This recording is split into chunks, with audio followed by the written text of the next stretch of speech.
So, good afternoon. This is our video para dito sa HLink 926 access point.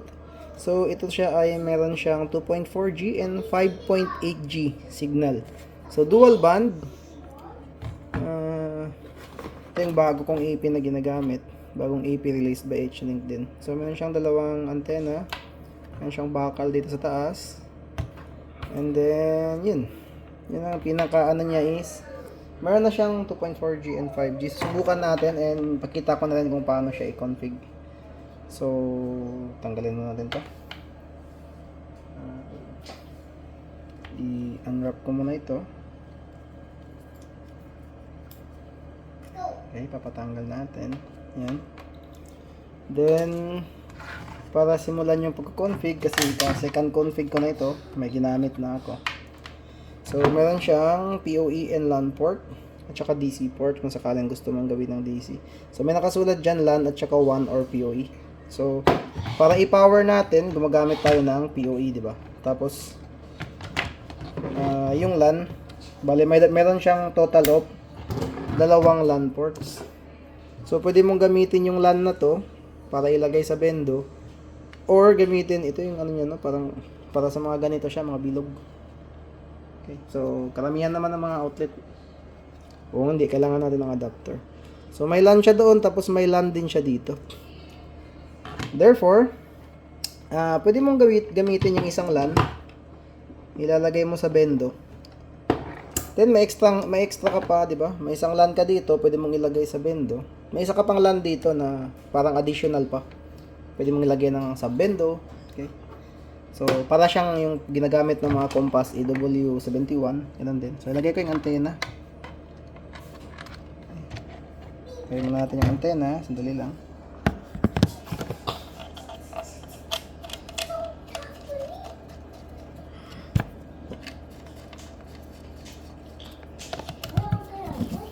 So, yan. Parang ganyan siya. Medyo mahaba yung antena yun pala. Then, i-power up natin. So far, sa price niya na 2,050 pesos. So, siya yung pinaka-okay. And, hindi ko pala na-on. Okay. And, high-speed burst din to siya kasi may 5G. May high-speed output siya para sa gamers. Tapos, outdoor na. So far, siya yung pinaka-lowest price. And, check ko yung quality. So far, okay naman lahat ng quality ng mga H-Link type na ano. Kailangan ko ata i-press. Mahirap talaga pag isang kamay.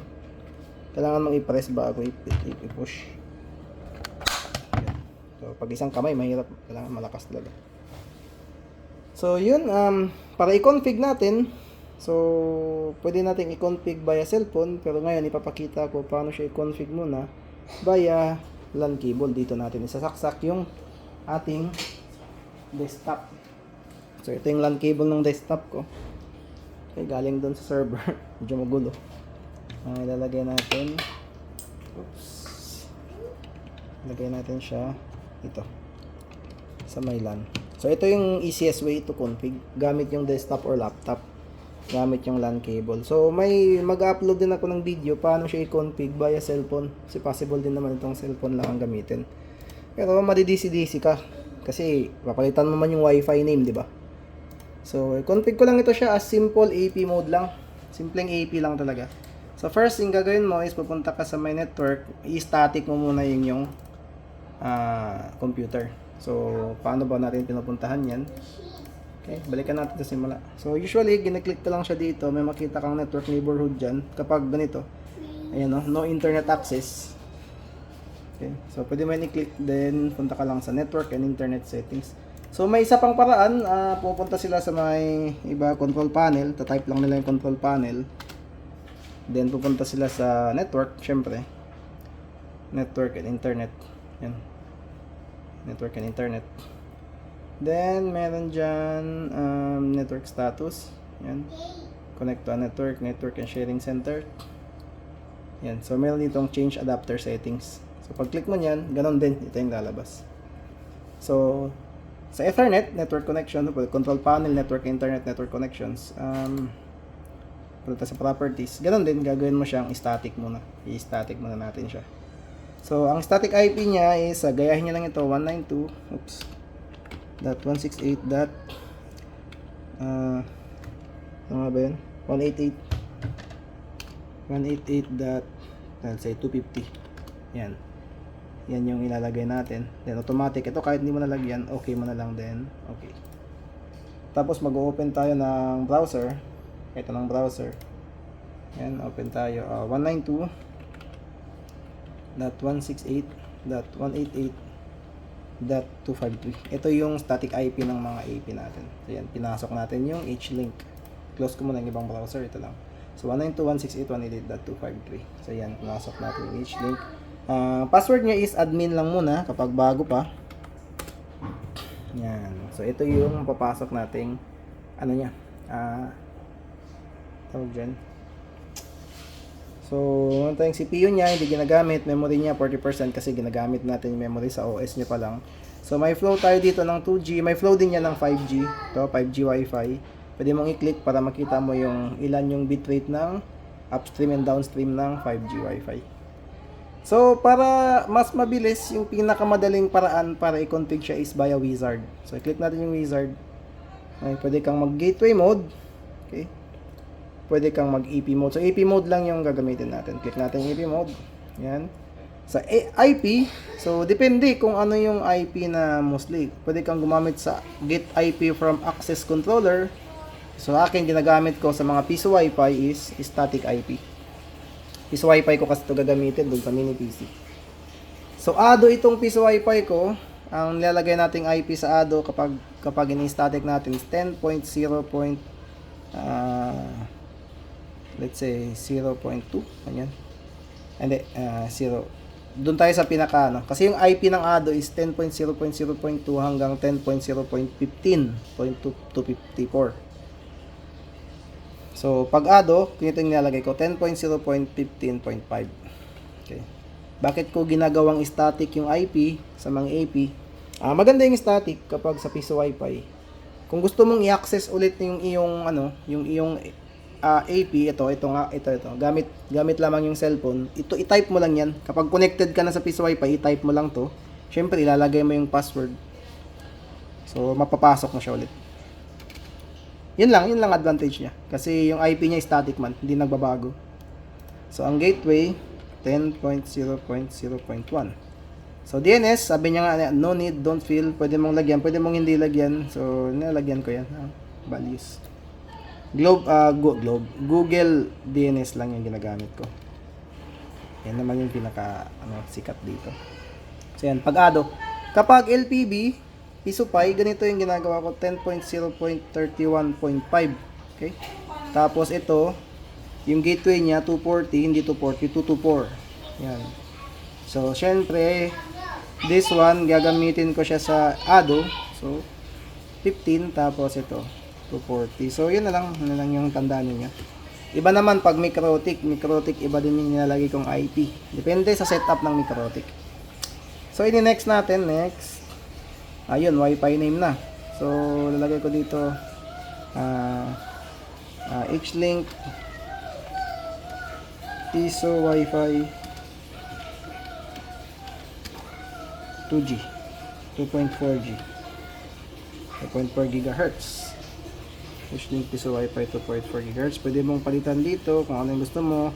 HT 20 Mbps at yung bandwidth ito 20 or 40, di ba? Ano yan siya, not Mbps, megahertz, 20 or 40 megahertz. So 20 lang, mas okay daw yung 20. Tapos open natin to, walang encryption. Pwede kang maglagay ng password, pero sa atin walang encryption kasi piso Wi-Fi. Channel, ino-auto ko lang ito para hanapin niya lang yung pinaka non-congested. Next. So 5G naman tayo kasi may 5G na siya. So ilagay ko lang din H-Link piso Wi-Fi 5G. Yan. Oops, hindi piso yung mabas, parang ISO lang. Yan. So, wireless mode niya, yan, pwede ka, pinakamaganda sa 5G is yung 80 MHz. Ito yung pinaka, kasi ang 5G, honestly, ang 5G, mababa lang yung kanyang, range. Mas malakas pa rin yung range kapag AP ng 2.4G. Ang panlaban talaga ng 5G is, syempre, hindi siya ma-jammer.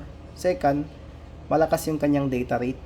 So, kung gusto mong pinakamalakas na data rate, kung mapapansin mo, naka-automatic ito yung pinipili. Sa 2G naman, naka-automatic yung pinipili is 20.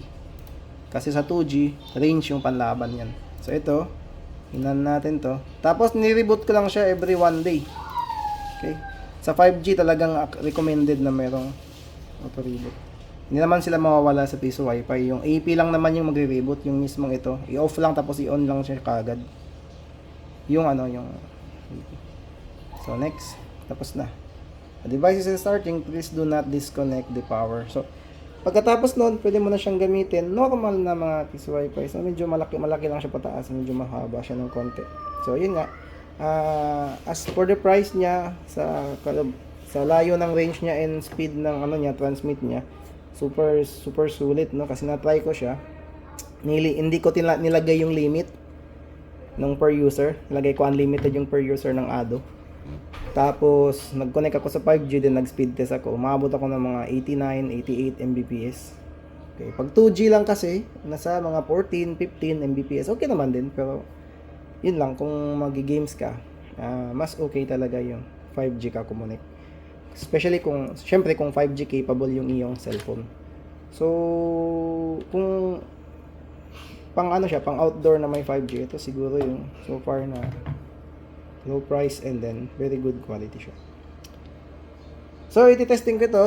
Tapos niya full, i-off ko na yung video. Tapos iti-testing ko siya. Separate video naman. So, mag-upload din ako ng video kung paano siya i-config via cellphone. At saka, kung napapansin nyo kanina, marami pang option sa baba. Mga beacon controls yun. Marami pa siyang features na pwede nating i-tingnan. And pwede siyang gawing VLAN. Okay? Kung sakaling gusto mo mag-VLAN, pwede mo siyang gawin VLAN. Okay, yung mga piso wifi na wala ng USB to LAN, tapos pwede mo rin yung gawin, kahit wala ng USB to LAN, hindi ka rin kailangan gumamit ng mga ganito, mga switch or mga 5v5. Pwede ito siya na mismo yung VLAN. So, thank you for watching.